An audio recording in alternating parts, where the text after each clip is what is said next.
welcome to another Time Travel Tingles, where we combine tingles and nostalgia as decided by you.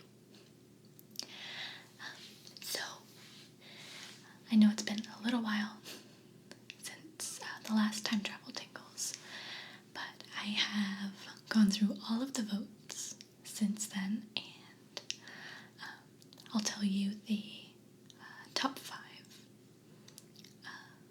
votes. So coming in at number 5, we had Transformers. At number 4, Thundercats.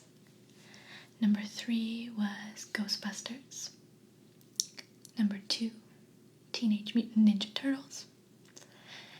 And number 1, and I'm so happy about this, was Buffy the Vampire Slayer. I'm just such a huge Buffy fan. It's ridiculous. So I was very personally excited that Buffy won the vote for this one. And I'm super excited to tell you all of the fun little facts that I have about the show.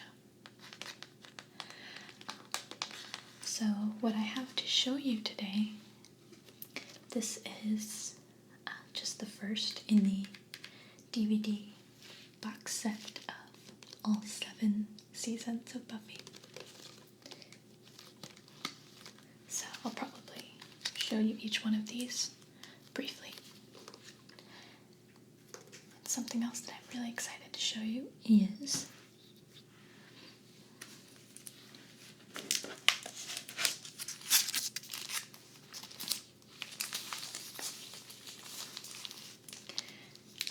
these Buffy comics. And these are pretty much unopened, mint condition Buffy comics. And I have, 1 through 5. So I'm not going to open them because I really can't, but I'll show you some of the artwork on the covers. So I'm really excited. Oh, I have one more thing too. I also have this Buffy sort of special feature DVD that has a few episodes with just the character Spike. Yeah, that's all it is. So that's what I'm going to show you. And I'm going to tell you everything that I know about Buffy the Vampire Slayer. So, we can get started, but before we do, I want to tell you why I'm such a big Buffy fan, aside from the obvious reasons. It's just such a good show. Buffy is super special to me.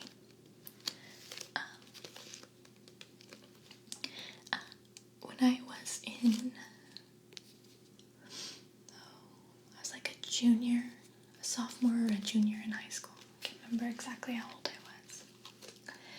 I was a teenager, and I was going through a really rough breakup one summer.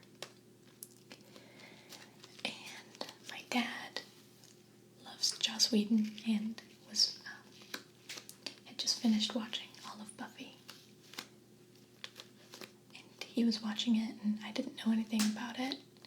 So I would just come into his study sometimes and see him watching Buffy, and I'd like, what is this grown man doing watching this show about a teenage vampire killer? And I didn't think much of it. I just thought it was weird that my dad was super into the show. But then I took his advice and watched it, and while I was experiencing this hard time. And I spent like that whole summer just in my room feeling sad and crying and just being heartbroken and watching Buffy. And I finished it in a summer, all 7 seasons. That's basically all I did because I was just so sad. So Buffy really kind of like helped me heal from that experience, if you can believe it. The show is about vampires and supernatural dark forces and whatnot, but it really is about just getting through life as an adolescent. And it's just this sort of beautiful tale about dealing with all of the pain and whatnot that comes along with being young. And so I remember just experiencing so much, healing. I could really relate to so many aspects of the show at the time, and they really helped me get through it. So Buffy was a really big part of my life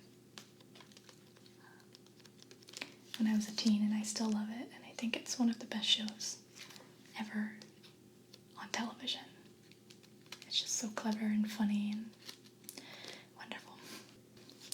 So that's my Buffy rant. So now I'm going to move on and tell you everything that I know about Buffy. I'm going backwards. The Vampire Slayer. So Buffy is an American TV show that ran from March of 1997 through May of 2003. And it was created by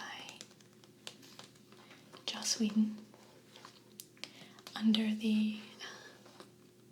his production company, Mutant Enemy Productions. Mutant Enemy. And it stars Sarah Michelle Gellar as Buffy Summers. And Buffy Summers is,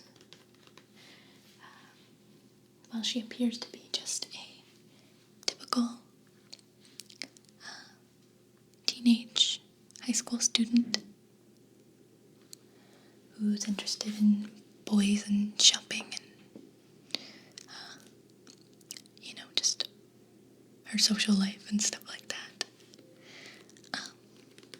But she is part of a line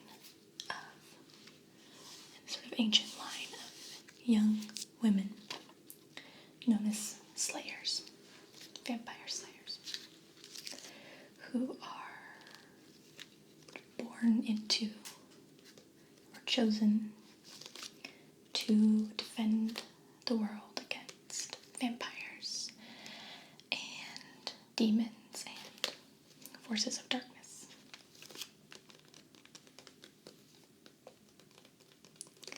And there's a slayer for every generation, pretty much. And a slayer always has a watcher, and that's someone who's there to guide and train and counsel the slayer as she learns how to fulfill her destiny. And Buffy has a watcher, and I'm trying to find a picture of him.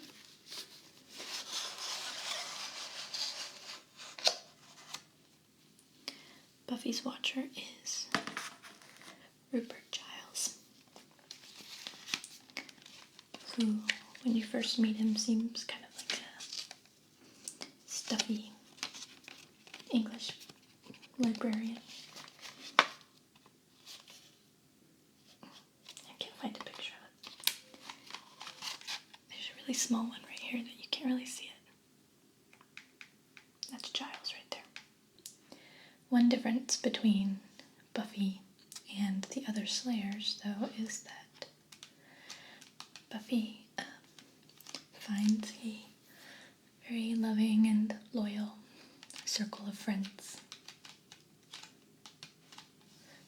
who know her identity and actually help her in her Slayer duties.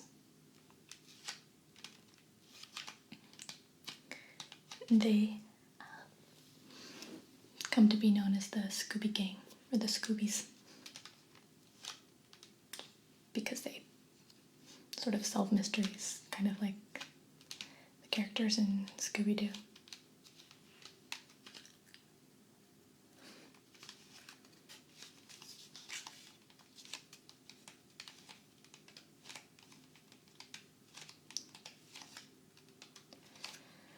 So, the first,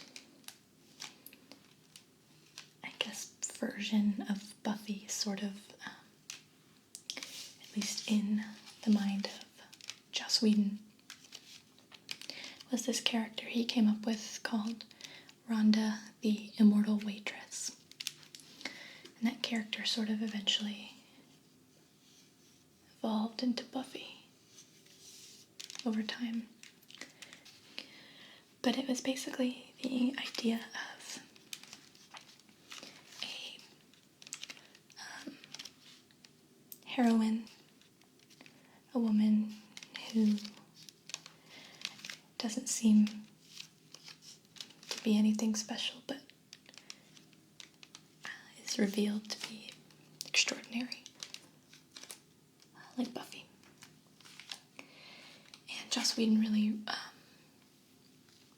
wanted a character like that because he just wanted to take that really typical Hollywood formula of, a little sort of ditzy blonde who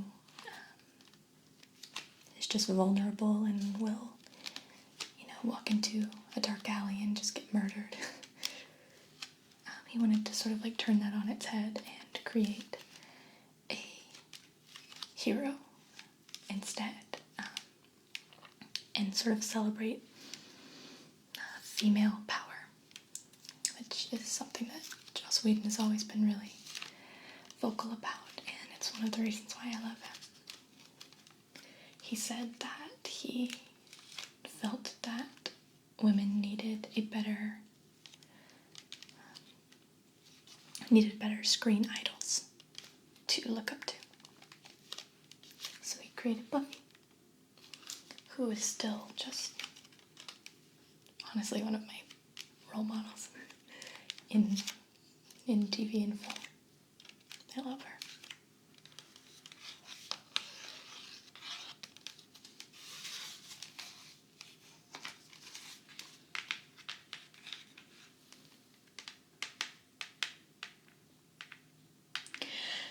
So, Sarah Michelle Gellar was actually up for, around this time, up for the part of Sabrina Spellman from Sabrina the Teenage Witch.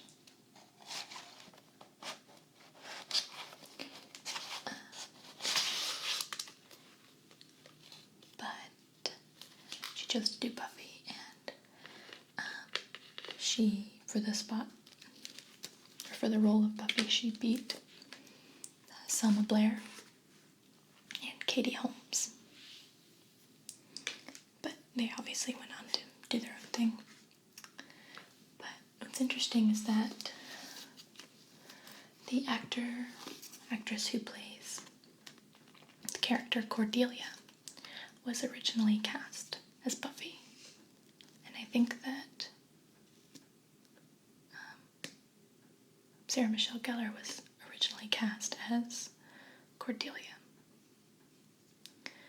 But then they swapped, and so Charisma Carpenter became Cordelia, and Sarah became Buffy. And that would have been a really different kind of show. That would have been really interesting. So this is the season 2 DVD, or DVDs.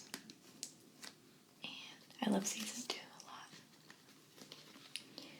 I like season 2 and 3, I think, the best. And season 1. But.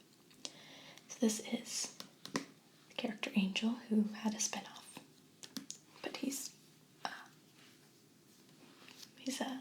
Buffy's love interest.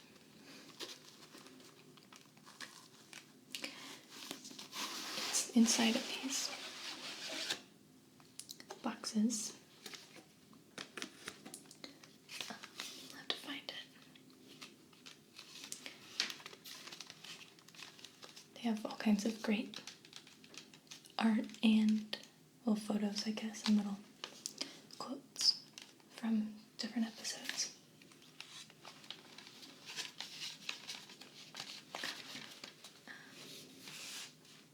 And a little synopsis of the season. But what they have that I like the most, to find it for you, is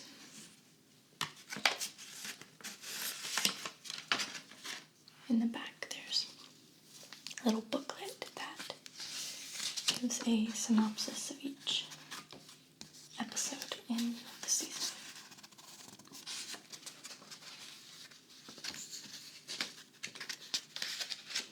So it'll tell you episode 1 and a little synopsis of it, and etc.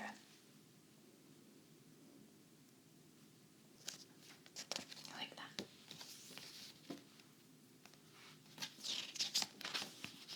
So I have memories of laying in bed and watching Buffy and crying and feeling heartbroken. And I would just have this in my lap and read.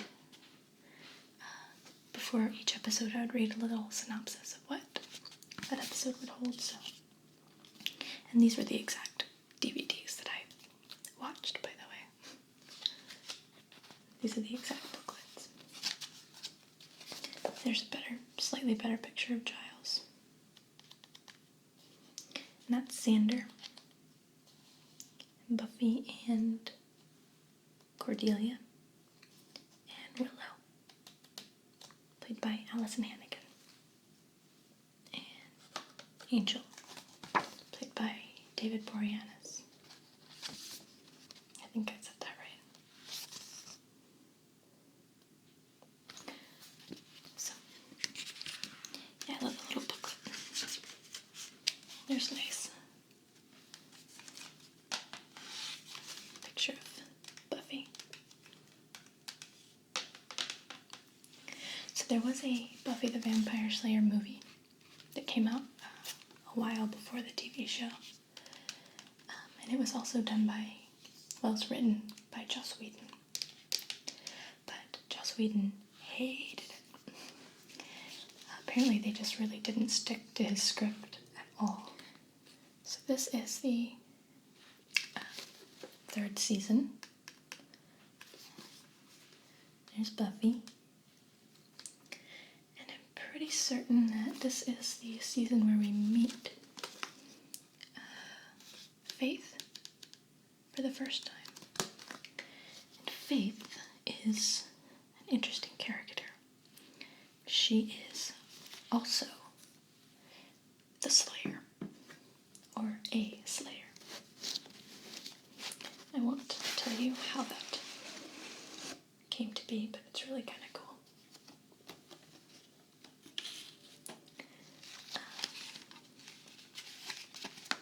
There's Buffy and Angel looking really broody and emotional as usual.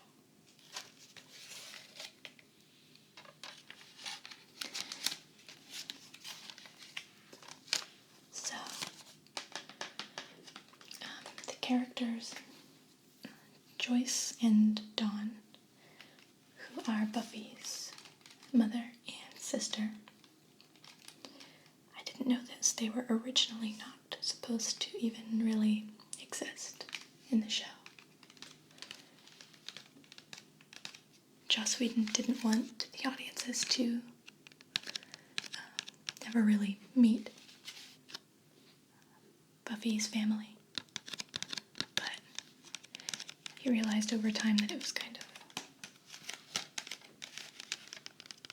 unavoidable, especially because Buffy was getting into trouble all the time when she was in high school. Not because she was badly behaved, but because she had to secretly fight vampires all the time. So that meant that she couldn't always do her homework and whatnot. So he decided to include them in the show.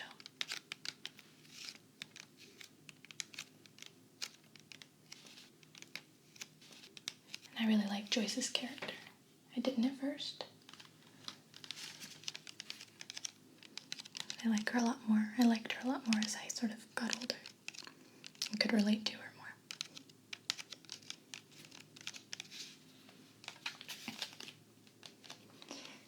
The actor who plays Xander, his name is Nicholas Brendan. Where's Xander? I did not know this, but in real life, he suffered from a stutter. Oh, that's Angel, that's not Xander. And that's something that he overcame, sort of during his time in Hollywood.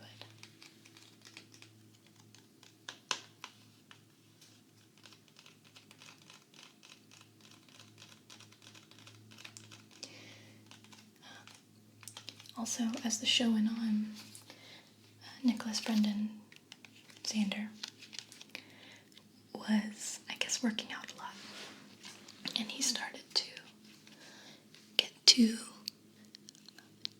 buff and too fit.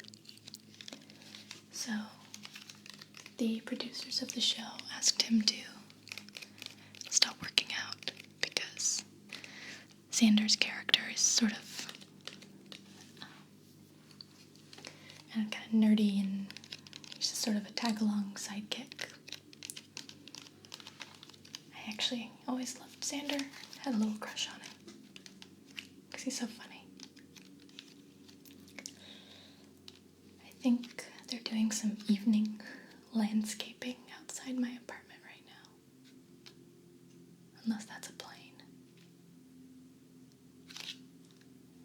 Either way, I'm sorry if the noise is bothering you. I didn't expect that.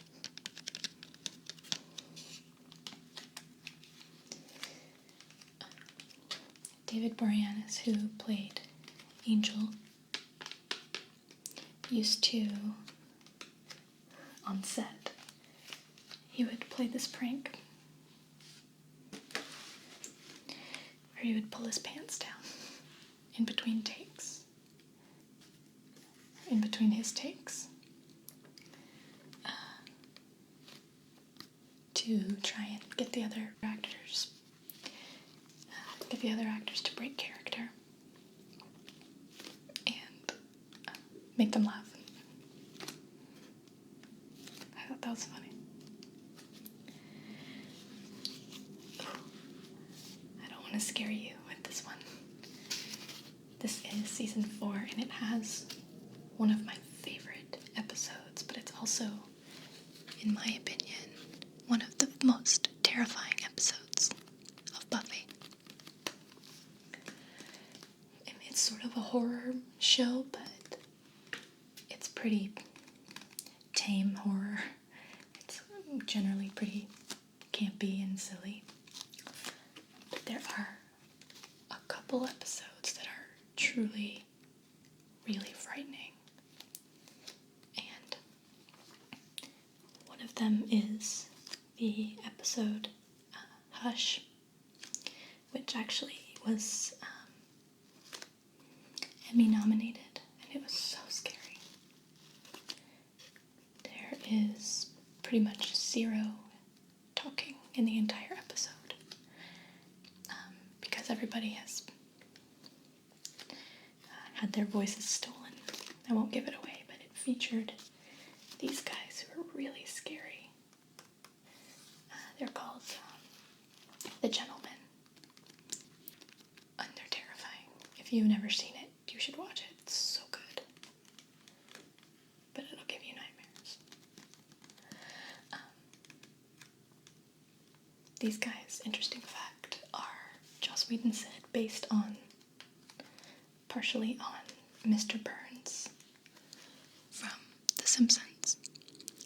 And Joss Whedon is a huge Simpsons fan.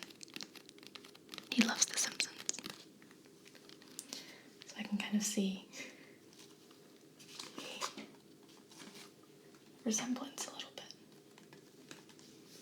I'm sorry if this is freaking you out. I'll put this one down now.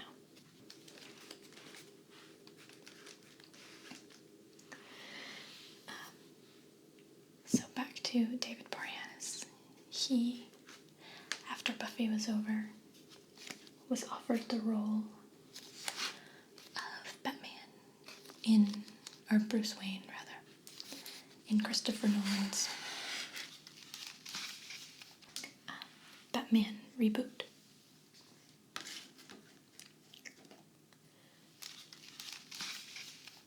Oh.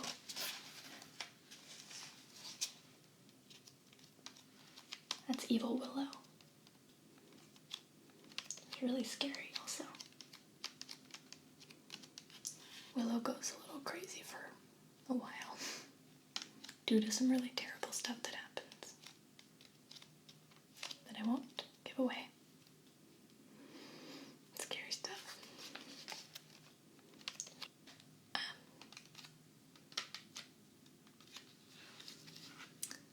David Boreanaz also turned down some other roles. He was offered a part in the Resident Evil series, and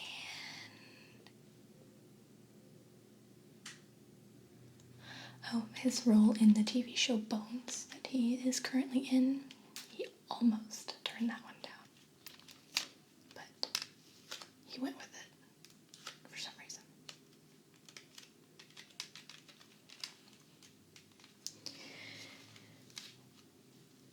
Towards around season... Oh, I skipped season 5. Well, this is season 6, but towards, like, season 4-ish, or 5, it starts to get really dark for Buffy.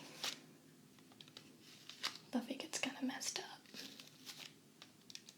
It takes on a whole new sort of tone, I guess. It's really interesting. But this is season 6.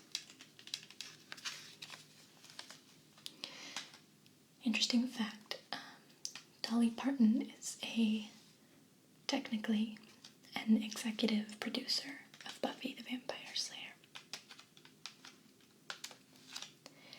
And the reason for that is that a person named Sandy Gallen, I think, who is an executive producer of Buffy and Angel, or was,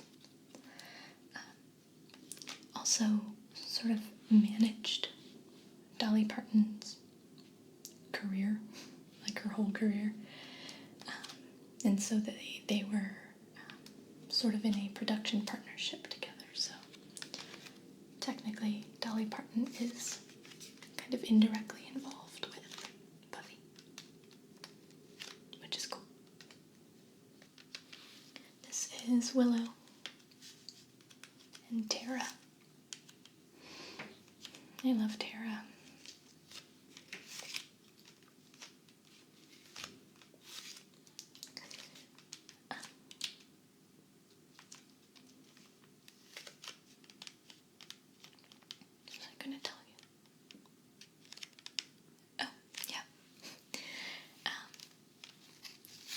Buffy, they would often make a lot of like nice references to Xena, Warrior Princess, which is a show I also really liked when I was a kid. So in one episode of Xena, to sort of return the favor and acknowledge it, there was an episode where the character Gabrielle, I think she wrote a play, and she and Xena were both performing in the play. And someone, I don't remember which character it was, but someone said, I think Buffy the Vampire Slayer is playing next door, so it was meant to be like the name of another play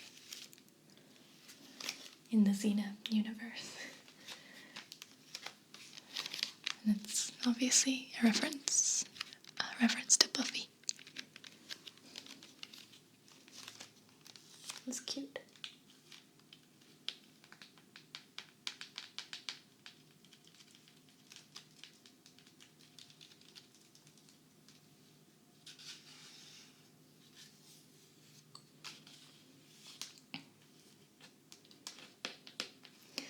Also, there's an episode with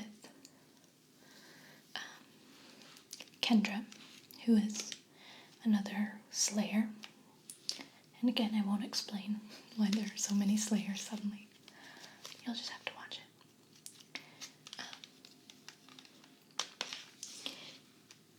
But Kendra has just sort of come to town, and Willow walks in the room, and Kendra sort of gets up in her face and wants Willow to state who she is.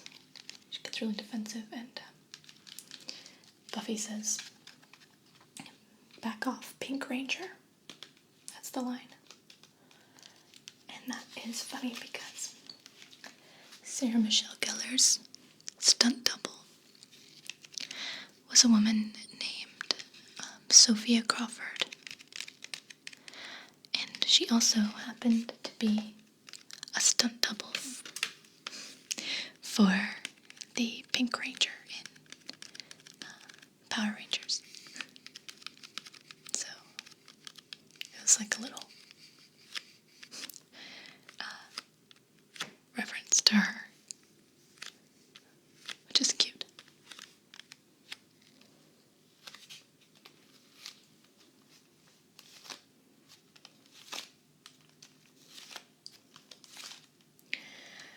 There's an episode called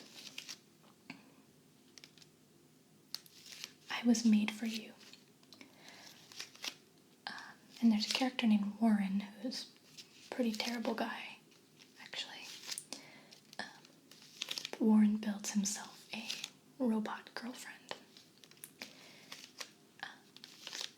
And it really seriously backfires and doesn't go very well for him, but side note, Warren is part of the reason that Scary Willow comes out.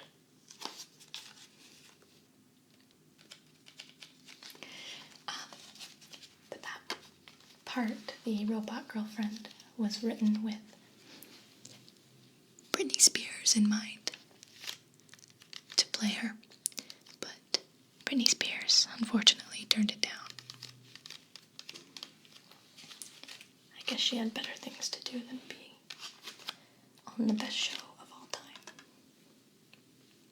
Whatever.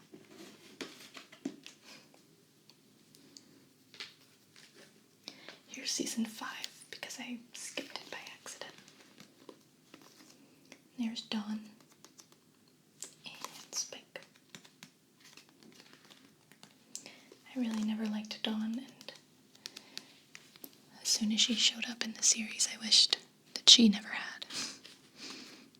I'm sure a lot of people felt the same way. I found her to be extremely irritating.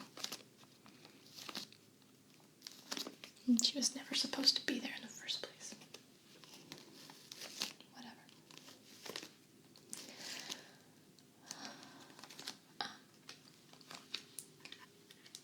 The episode in season 2, maybe?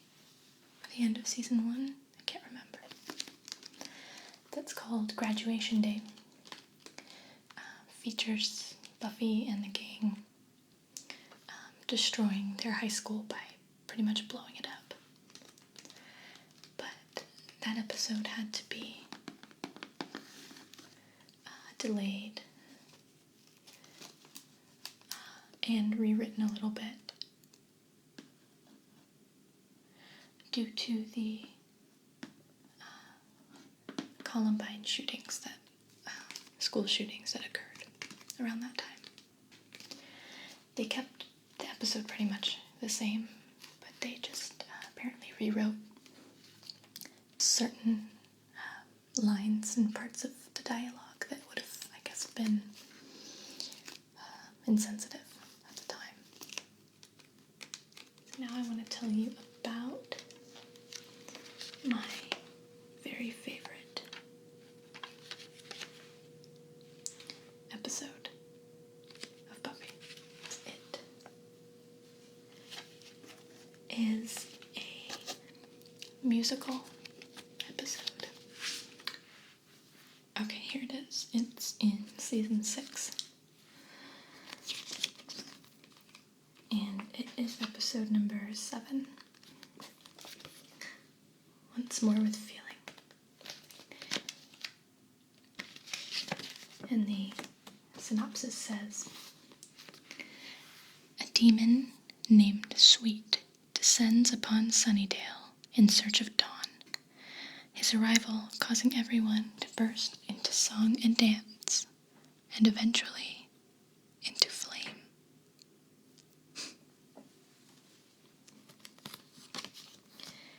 I love this episode.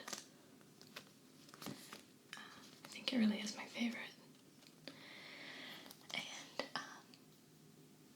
so Joss Whedon had been wanting to make a musical episode since Buffy began. So one night he and the cast were hanging out at his house, and they were all drinking, and then they all started kind of singing, I guess, and that's when he realized that some of them did have some good musical talent, so he decided he was going to go for it. So it took him 6 months to write all of the music for the episode, and he wrote it all himself. And the whole cast was just like really, for the most part, really nervous and uncomfortable with the whole thing. Sarah Michelle Gellar was really, really anxious about it all. So Joss Whedon suggested that they get a voice double for her, which made her cry. Apparently, she really didn't want somebody else. It's an important episode. There's a lot of information, like secrets revealed in this episode. And Sarah Michelle Gellar didn't want the big reveal to be someone else's voice, so she ended up doing it. And it was the most technical and the most complex episode of the whole series. It took hours and hours longer than it normally did to film an episode. And they also shot it all this just one episode. They shot it in between shooting 4 other Buffy episodes. So they were working on it for a long time.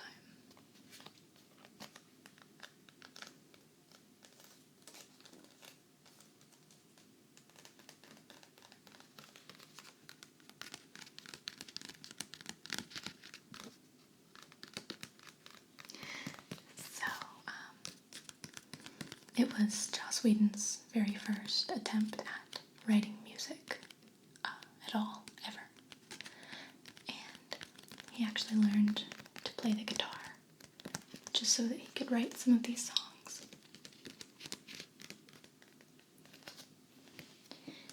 And real quick, here's season 7, because I want to show you the comic books. This is the final season.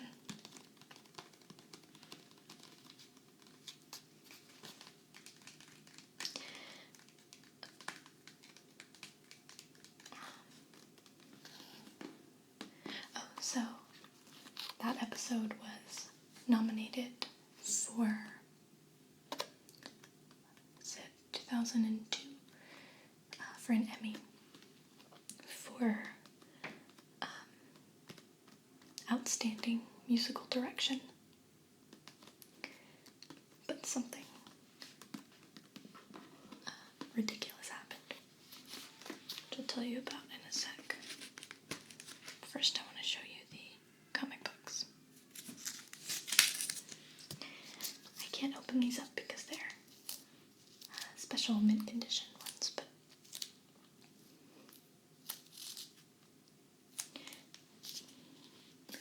these belong to my dad. He let me borrow them for the video. But I wanted to show you the artwork.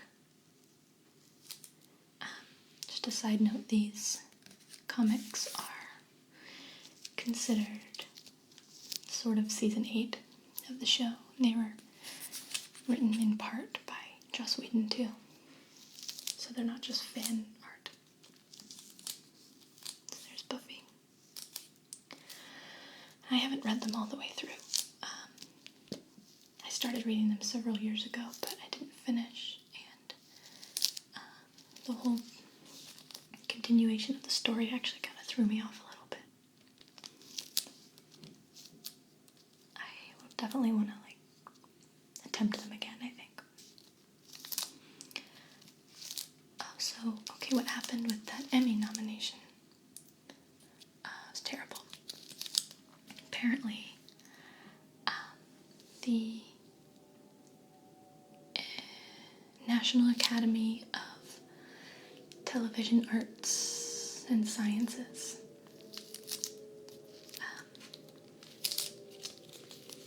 they accidentally neglected to include that episode on the voting ballot that year. So it just wasn't on the ballot, even though it was nominated. And they sort of tried to fix it by sending out postcards to all of their voters to inform them that that episode should have been on their ballot, but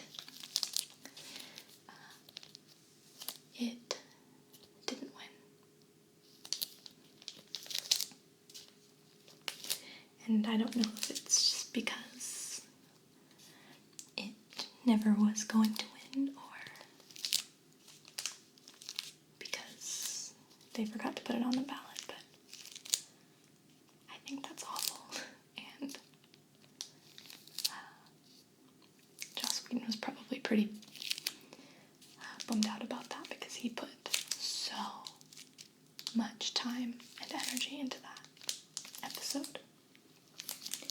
It actually ran about 8 minutes longer than the allotted time. There's Willow. Originally, that episode was how long was it? It was really long, but they had to condense it so that it wouldn't run too long on television. So these are in order, so this is number 3.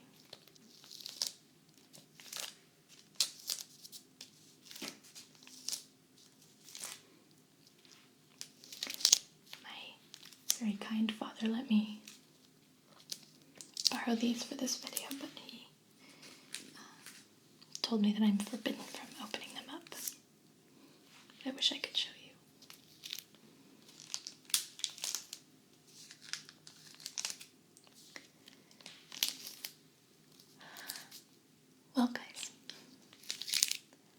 I hope that you have enjoyed this week's time travel tingles and found it interesting and relaxing. Don't forget to cast your vote for the next time travel tingles topic in the comments below.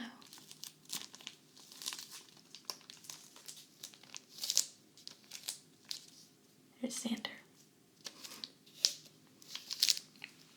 I'm going to show you the last one. This is my favorite in terms of the artwork.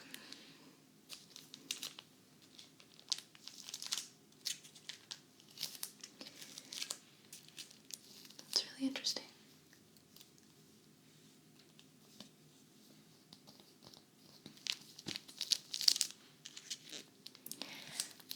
Yeah, so don't forget to cast your vote, and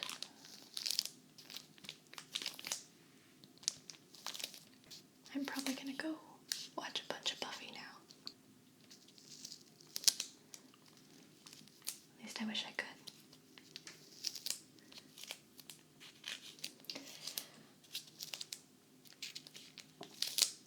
I'll be seeing you guys again very soon.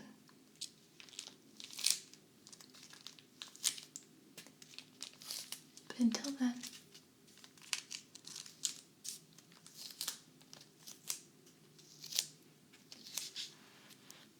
sweet dreams, time travelers.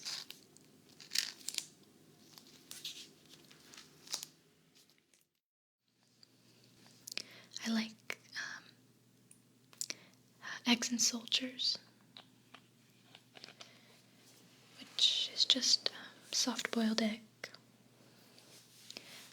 kept in the shell, and the soldiers are thin strips of buttered toast that you dip into the egg yolk because it's kind of runny. And my grandma and my granddad gave that to me when I was a kid, when I would go stay with them.